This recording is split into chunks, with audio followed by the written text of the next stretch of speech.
We're good to go? Brilliant. Good morning, everybody. Welcome to day one of the NTCA's annual industry conference. We're absolutely pumped to have you here. The room doesn't quite look very packed yet, but we're broadcasting live into the exhibition hall, and we've got more than 1,000 delegates through the door this week. So we're really excited to have you here. It's going to be an absolutely great time. If you need anything at all throughout the week, find anyone in an NTCA shirt or anyone in an AAP shirt and we'll sort you out. Before we kick off, I just want to say a really big thank you to our sponsors and our exhibitors. We absolutely couldn't run these events without you. You're integral to what we do here at the NTCA, but also our industry. So thank you very much for your contribution and your investment into this conference. We've got a special guest this morning joining us, so I'd like to welcome to the stage, without any further ado, the Honourable Minister David Littleproud.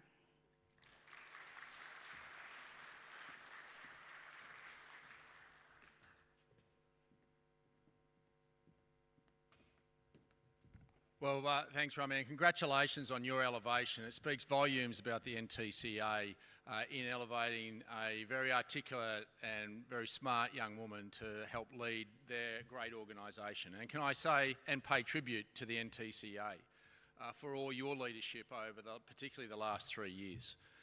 When we lost government and this new government made it clear that they're going to continue on the phase out of live sheep exports, it was David Connolly and the NTCA that led the way. There were many other agricultural political groups that went missing, that didn't say a word, that left it to nobody to say anything, but it was David Connolly that had the courage of his conviction to know that there was contagion risk for his industry and for your territory if this was allowed to go through. It was him that came across and made the first statements from anybody, from a representative body. It was him that had the courage to do that when no one else would. And you as members of the NTCA should be proud that you have leadership that's prepared to stand up for those matters that are going to impact you and impact you significantly. So much so that you've already felt the impacts of that from the last time we had an ill-fated move into banning live exports. And so it's important that you continue to hold that fight. And as we come to a federal election, I'm not here to talk about the opposition. I want to look you in the eye and tell you exactly what a Dutton Littleproud government will do to pay you the respect that you deserve. The respect that you deserve in producing the food for this country and exporting and giving the food security for people around the world. The respect that you deserve for paying the bills. When this country was locked up and put underneath the doona, it was agriculture and resources that paid the bills for this country. And it'll be you that will continue to do that for us in the future. So I want to be clear to you that my very first bill that I bring into Parliament, if I'm given the privilege to become the next Deputy Prime Minister, will be to reinstate the live sheep export industry from Australia into the Middle East. I give you that commitment, and I make it very clear that my first international trip will be to Kuwait, Qatar, Saudi Arabia, Jordan, Morocco, to show them respect, that their food security is going to be respected by Australia as a trusted trading partner. We do it better than anyone else in the world. And if we cut and run, then what will happen will be the perverse and horrific death of millions of sheep from other parts of the world, from those markets that take up our cutting and running. So I give you that commitment. I also make a commitment to Michaela Cash and I around the Brett cattle case. It's taken too long. Now, I'm not going to go into the comments of the Attorney General. They don't warrant to even be acknowledged about what he said about Northern Territory producers. The fact is that this has gone on too long. We'll expedite this and we'll undertake model litigant behaviour. We'll get this settled. It's gone on for far too long. It's not just about the financial impact that this has had on the whole supply chain. It's also the human toll that it's had on the individuals involved all the way through the supply chain. It's time to finish this, and to finish this with some respect. So we give you that commitment that a Dutton Littleproud government will start that process in finalising it immediately. We're not going to kick this down the road any longer. We're also going to give you surety about not having to know what your emissions profile is on your property. Scope 3 emissions reporting is finished if we are elected. That will cost the economy $2.3 billion in the first year for you to have to know what your emissions profile is so you can tell your bank.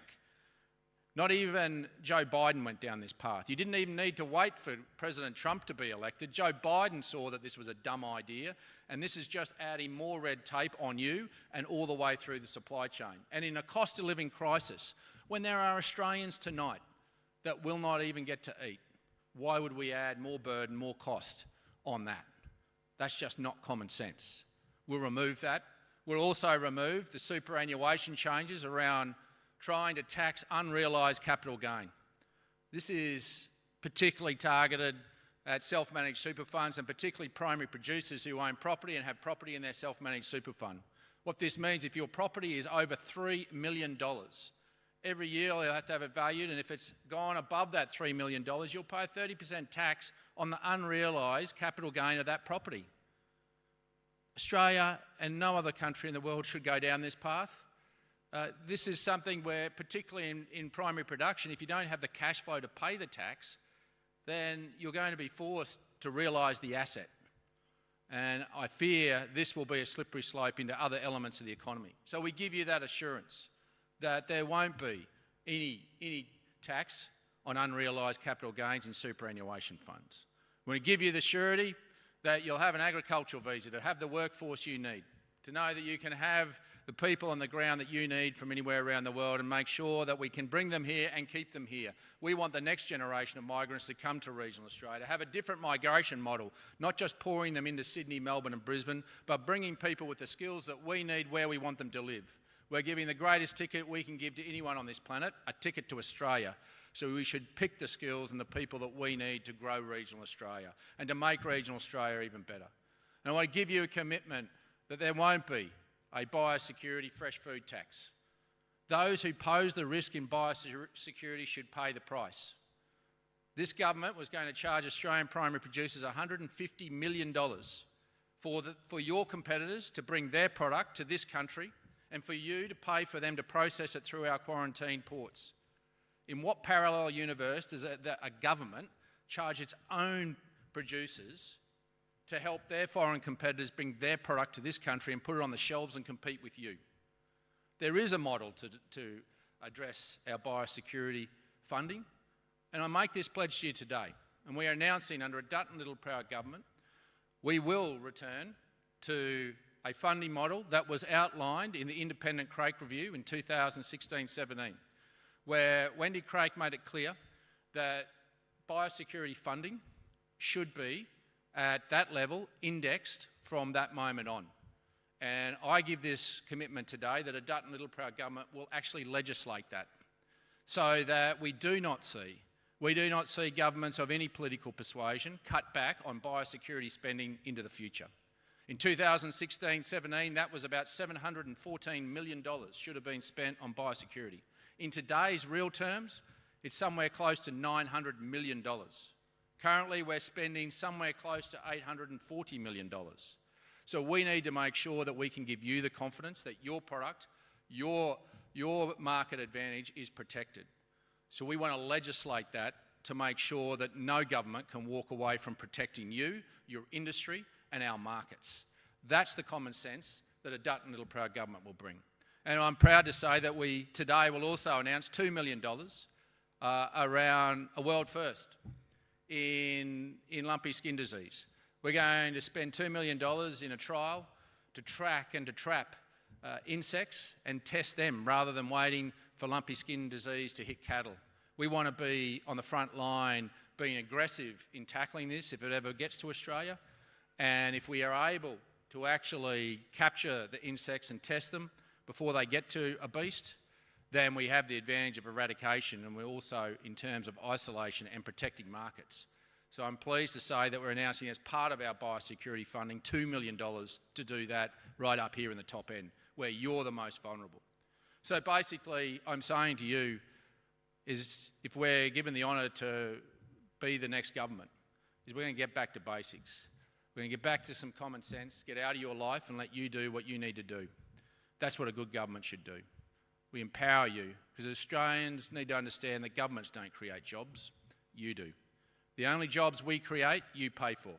You're about to pay $24 billion for 36,000 new public servants in Canberra. That's not good money spent. We need productivity in our economy, and you create that. So we need to create the environment and infrastructure around you to achieve that, and that'll be about filling in some potholes, making sure you've got the roads to get your product to where it needs to be, giving you the market access you need, and then getting the hell out of your life. So to you, the men and women of the NTCA, I say thank you. Thank you for all you've done, the courage of your conviction. And if all our peaks had the courage and conviction that you have shown under Henry and previously David Connolly, Australian agriculture would be in a lot stronger position. We can't just stand back when there's a challenge in one commodity and think that's given us some breathing space. We need to come together, we need to lean in together, and we need to fight together. Because if you don't fight together, your turn will come. And when your turn will come, there'll be no one standing beside you. But when the Territory's time comes, I can tell you, because of the leadership of David and Henry, people will be standing next to you. Thanks for having me.